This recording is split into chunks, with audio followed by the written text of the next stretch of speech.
Thank you.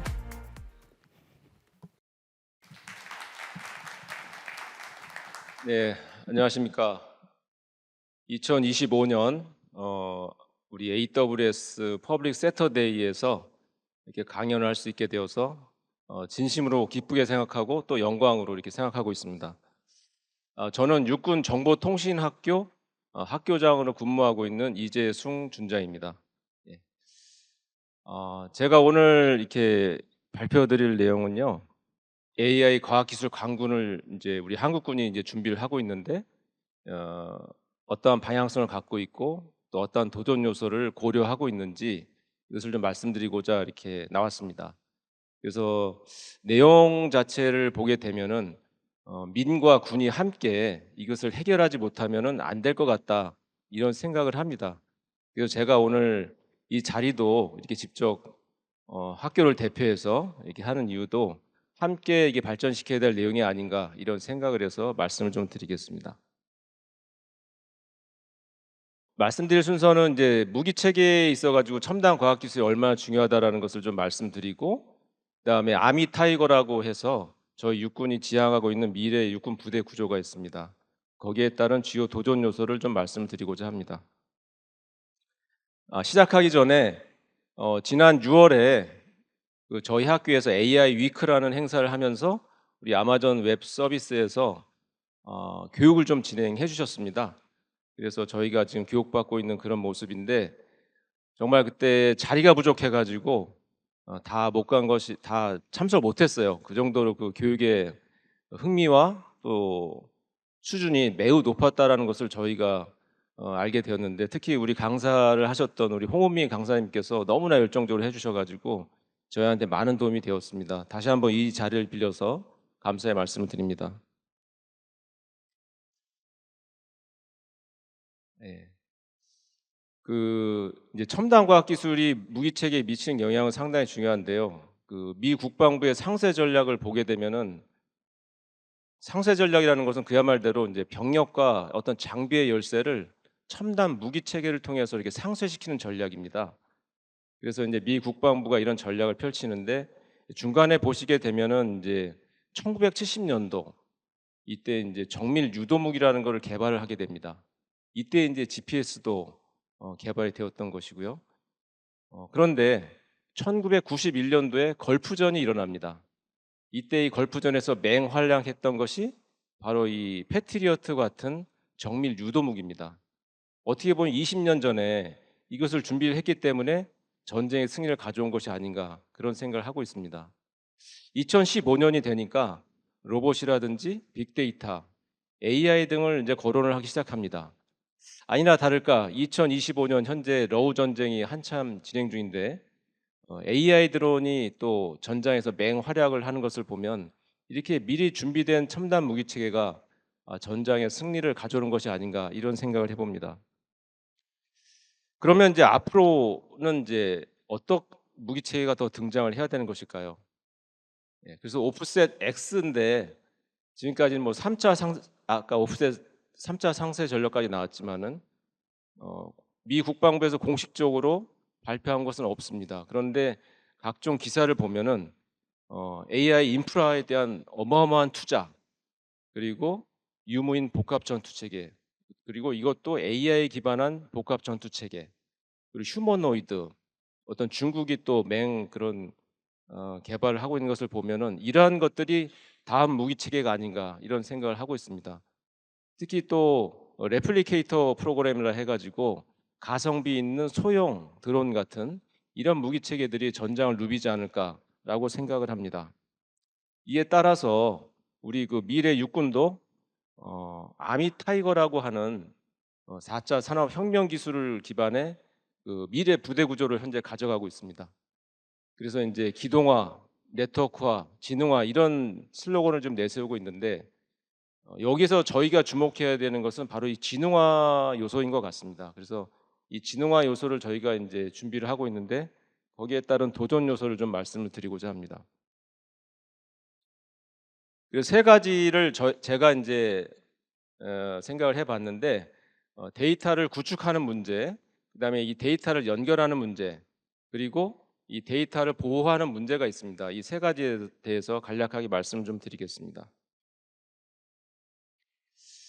어, 제가 이제 요 다이어그램을 이제 이렇게 아티클에서 좀 뽑아왔는데, 여기 보시면 이제 런드 펑션이라고 하는 중간에 초록색으로 되어 있는 그런 기능을 보실 수가 있을 겁니다.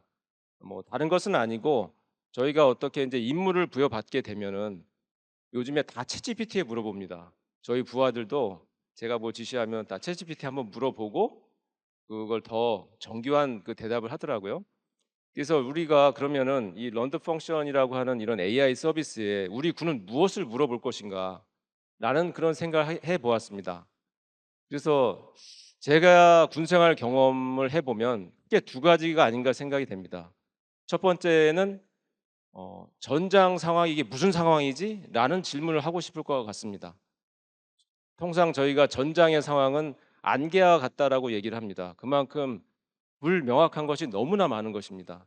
그래서 여러 가지 징후라든지 첩보라든지 뭐 이런 것들을 보면서 야, 이게 어떤 상황이야? 라고 이렇게 전장 상황을 한번 질문해 보고 싶은 그런 AI 서비스가 있으면 좋지 않을까? 라는 생각을 했고요. 그 다음에 그러면 어떠한 방책을 수립할 것인가? 방책이라고 하면 이제 그것을 싸워내는 방법입니다. 그런 싸워내는 방법을, 야, 이런 자산이 있고 적의 주 공격 방향이 이쪽이고, 야, 이러면은 어떻게 우리가 효과적으로 대응할 수 있지? 라는 질문을 해보고 싶지 않을까라는 생각을 해보고 있고, 그런데 이제 그러한 기능을 저희가 구현하기 위해서는 거기에 맞는 이 머신러닝 알고리즘이 특화가 돼야 되겠고, 그다음에 거기에 맞는 학습 데이터가 구축이 되어야 된다고 봅니다. 그런데 이제 이 데이터를 이제 어떻게 가져갈 것인가라는 문제인데, 제가 데이터는 뭐 다들 이제 알고 계시지만은 저희 군은 아직도 이제 빅데이터라는 그런 것도 또 좀 딱히 많이 가져가고 있는 상황은 안 됩니다. 그래서 빅데이터를 구축도 하지만은 좀 더 스마트하게 데이터를 모아야 되는 것이 아닌가, 이런 또 생각을 하고 있습니다. 그래서 이 스마트 데이터란 뭐냐? 정확한 전장 데이터, 뭐 두말할 나위 없는 것이죠. 그 다음에 이 데이터가 실시간대로 업데이트돼서 들어와 줘야 됩니다. 그리고 우리는 단순한 지식을 물어보지 않을 것 같습니다. 군인들은 바로 의사를 결정할 수 있는 정보, 그다음에 군사 행동으로 갈 수 있는 그런 정보를 물어볼 것 같습니다. 그래서 실행 가능성 있는 그런 어, 데이터를 모아야 되는 것을 저희가 전략을 수립하고 있는데, 이 부분을 저희도 상당히 그 개척하는 정신으로 나가고 있는데 함께 고민을 해주셨으면 하는 생각이 있습니다. 그다음에 두 번째는 이러한 데이터의 연결인데, 이제 우리가 통상 제너레이티브 AI부터 해가지고 쭉 에이전트 AI, 그다음 피지컬 AI 순으로 이렇게 쭉 발전해 가고 있다라고 통상 얘기를 하고 있습니다.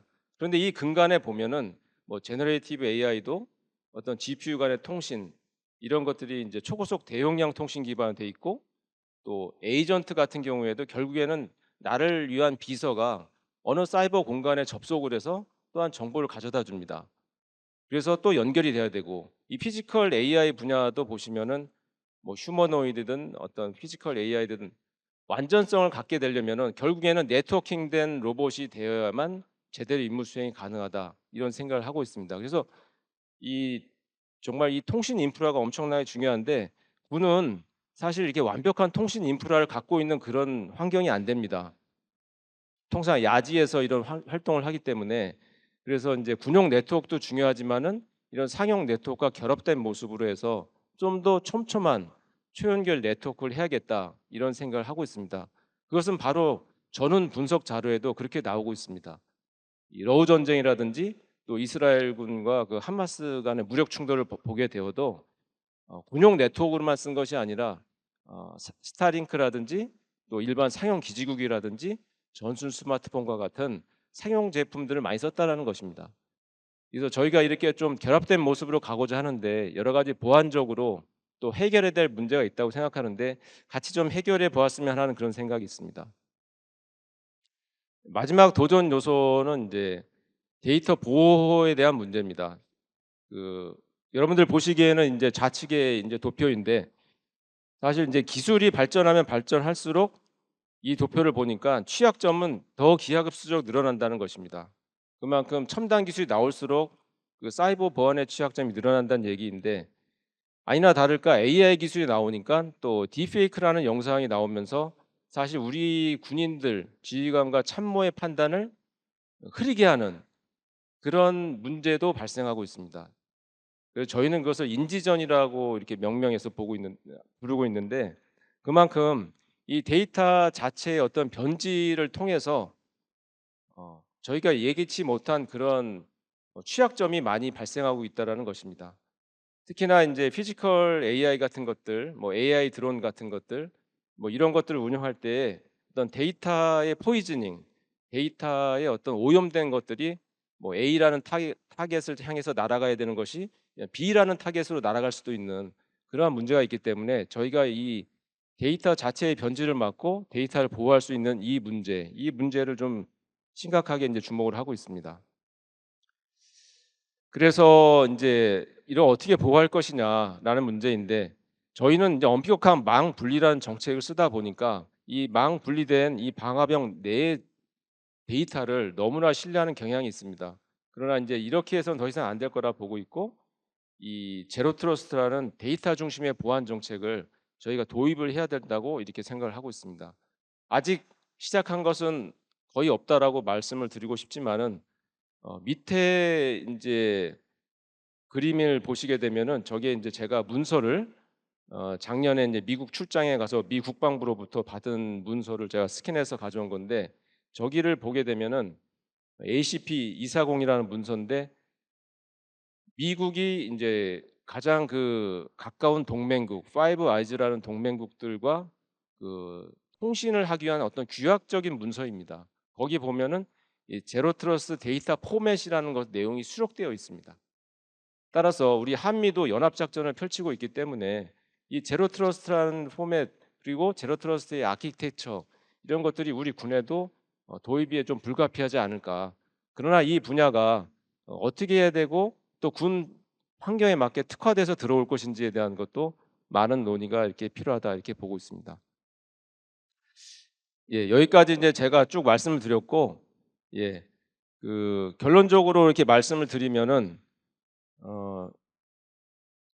이제는 민과 군의 융합 시대인 것 같습니다.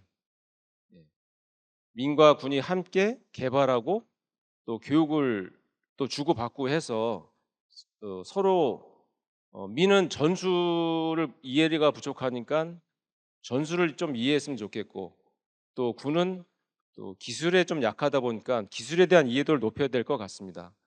예를 든다면은 뭐 제가 기사를 봤지만은 뭐 팔란티어 회사도 예비군으로 재입대해서 군 내에서 그런 솔루션을 개발하고 있고, 그 다음에 이스라엘군 같은 경우에도 탈피오트라는 제도가 있어가지고 그 우수 인력들이 군에 와서 쌓은 경험을 가지고서 다시 사회로 환원해서 그 세계적인 스타트업 기업을 만들어내는 이런 구조들이 있는데, 그런 것들이 바로 이 민과 군이 융합이 될 때 발생할 수 있다, 생겨날 수 있다 봅니다. 그래서 그런 차원에서 오늘 이 자리에 제가 한번 이런 말씀을 드린 것이고요. 함께 좀 고민해 주시고, 또 우리 아마존 웹 서비스에서도 많은 관심을 가져주셔서 감사를 드립니다. 하여튼 장시간 경청해 주셔서 대단히 감사합니다. 고맙습니다.